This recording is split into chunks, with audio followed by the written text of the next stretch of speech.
بسم اللہ الرحمن الرحیم۔ السلام علیکم۔ انفوپیڈیا کی انفارمیٹو دنیا میں خوش آمدید۔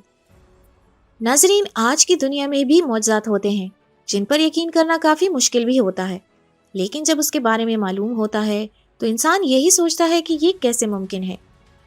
میڈیکل کی دنیا نے بھی کئی معجزات دکھائے ہیں جن پر یقین کرنا واقعی مشکل ہے۔ آج کی اس ویڈیو میں ہم جس بارے میں بات کریں گے وہ واقعہ میڈیکل کی تاریخ کا ایک انوکھا واقعہ ہے۔ یہ واقعہ ایک ایسے شخص کا ہے جو مر چکا تھا لیکن پھر بھی زندہ تھا۔ اب یہ کیسے ممکن ہے؟ کیونکہ ایک انسانی جسم میں دل ایک ایسی چیز ہے جو پورے جسم کو کنٹرول کرتا ہے، اور جب دل میں خرابی پیدا ہوتی ہے تو پورا جسم ناکارہ ہو جاتا ہے۔ دل کے بغیر انسان کا ایک منٹ بھی زندہ رہنا ناممکن ہے۔ لیکن آپ میڈیکل سائنس کے اس معجزے پر نہایت حیران رہ جائیں گے جس نے ایک شخص کو بغیر دل کے 5 ہفتے تک زندہ رکھا، اور اس کے بعد بھی اس کی موت ایک اور بیماری کی وجہ سے ہوئی، ورنہ ڈاکٹروں کے مطابق اس کا دل کے بغیر خون کا بہاؤ بہترین جا رہا تھا۔ یہ کہانی 55 سالہ کریگ لیوس کی ہے جو امریکی ریاست ٹیکساس کا رہائشی تھا۔ مارچ 2011 میں 55 سالہ کریگ لیوس کو دل کا دورہ پڑنے پر ٹیکساس ہاسپٹل میں پہنچایا گیا۔ وہ ایک جان لیوا بیماری ایمیلائڈوسس سے متاثر تھا۔ یہ ایک نہایت کم پائی جانے والی آٹو امیون دل کی بیماری ہے جس میں انسان کے اندرونی اعضاء میں ایک لیسدار پروٹین کے بھر جانے سے فوری طور پر دل، گردے یا جگر کا کام رک جاتا ہے۔ فوری طبی امداد نہ ملنے کی صورت میں کریگ کی موت بھی واقع ہو سکتی تھی، مگر اس کی خوش قسمتی کہ اس کی بیوی لنڈا کی خواہش پر ڈاکٹر بلی کوہن اور ڈاکٹر بٹ فریزر نے ایک ایسی مشین اس کو لگائی جس سے مصنوعی طور پر اس کے جسم میں خون کا بہاؤ جاری رکھا گیا۔ انہوں نے لیوس کا دل اتارا اور مشین سے کنیکشن لگا کر اس کے جسم میں دوران خون برقرار رکھا، اور مریض اسی دن ہوش میں آ کر ڈاکٹر سے بات چیت کرنے کے قابل بھی ہو گیا۔ اس کی بیوی لنڈا کا کہنا تھا کہ کریگ ایک خوش رہنے والا زندہ دل اور محنتی انسان ہے اور ہم اس کو کھونا نہیں چاہتے تھے۔ کریگ نکاسی آب کے پائپوں کو مرمت کرنے کا کام کرتا تھا۔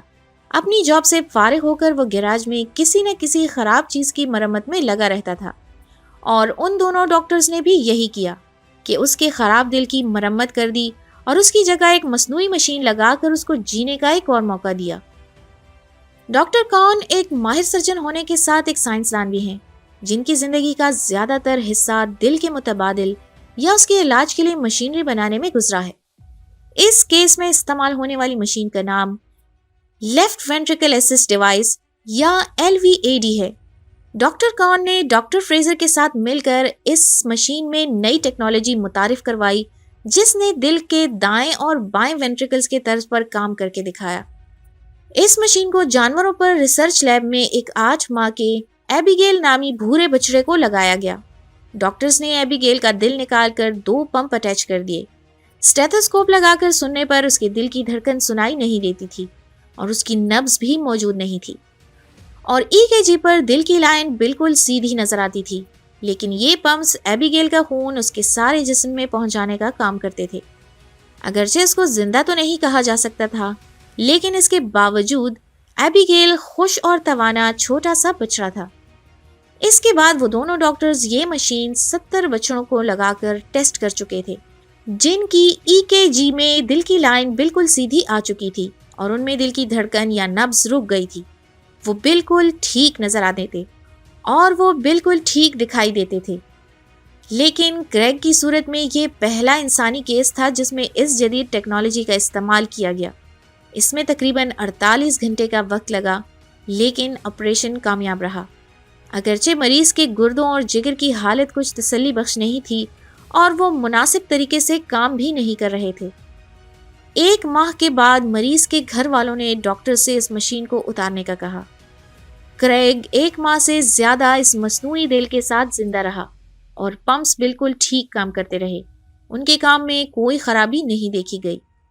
لیکن چونکہ ایمیلائڈوسس ایک خطرناک بیماری ہے اور اس سے صرف دل ہی نہیں بلکہ باقی اعضاء بھی ڈیمیج ہوتے ہیں، یہی حال کریگ کے کیس میں بھی ہوا۔ اس کے گردے اور جگر کے فیل ہونے کے بعد اپریل میں اس کی موت واقع ہو گئی۔ یہ تاریخ میں اپنی نوعیت کا پہلا واقعہ تھا کہ مریض کی نبض موجود نہیں تھی اور وہ دل کے بنا بھی زندہ تھا۔ اس سے قبل بھی یہ مشین دل کے کئی مریضوں کو لگائی جاتی تھی، جن میں سابقہ صدر ڈک چینی بھی شامل ہیں، لیکن دونوں پمپس کا استعمال کر کے ڈاکٹروں نے کریگ کے دل کے رائٹ اور لیفٹ دونوں وینٹریکلز کی جگہ پر مکمل مصنوعی دل کے طور پر اس مشین کو پہلی دفعہ استعمال کیا تھا۔ ڈاکٹرز کا خیال ہے کہ مصنوعی دل کے طور پر کام کرنے والی دوسری مشینوں کے مقابلے میں یہ مشین خون کے بہاؤ کے تسلسل کو برقرار رکھتی ہے اور اس سے مریض کو کم مشکل ہوتی ہے، کیونکہ دونوں اطراف کی صرف ایک سائیڈ حرکت کرتی ہے۔ لیکن دنیا کے لیے ابھی بھی یہ بات قابل قبول نہیں ہے کہ زندہ رہنے کے لیے نبض کی رفتار ضروری نہیں ہے۔ جب انسان نے اڑنے والی مشین بنانا چاہی تو اس نے اپنے ارد گرد موجود ہر اڑنے والی چیز کے پر ہی دیکھے، لیکن میکینیکل فیلڈ میں ہر فطری طریقہ ہی آخری طریقہ نہیں ٹھہرا کرتا، اور انسان نے آج ایسی اڑنے والی مشینیں بنا لی ہیں جن کے پر پرندوں کی طرح پھڑپھڑاتے نہیں ہیں، لیکن وہ اڑ سکتی ہیں۔ بالکل اسی طرح سائنس کی مدد سے دل کے بغیر بھی جسم میں خون کی سپلائی ممکن ہو گئی ہے، لیکن ایک مصنوعی دل جو حقیقی دل کی طرز پر کام کرے، اور اس کے فائنل ڈیزائن کے لیے ابھی بہت سی محنت اور FDA کی اپروول کی ضرورت ہے۔ اگرچہ ابھی بہت کام باقی ہے، لیکن کیا پتہ جلد ہی میڈیکل تاریخ میں یہ معجزہ بھی رونما ہو جائے۔ بقول شاعر، ہر دھڑکتے پتھر کو لوگ دل سمجھتے ہیں، عمریں بیت جاتی ہیں دل کو دل بنانے میں۔ ویڈیو پسند آئی ہو تو لائک اور شیئر کر کے ہماری حوصلہ افزائی کیجیے۔ ملتے ہیں آپ سے ایک اور دلچسپ ٹاپک کے ساتھ، تب تک کے لیے اپنا ڈھیر سارا خیال رکھیے گا۔ اللہ حافظ۔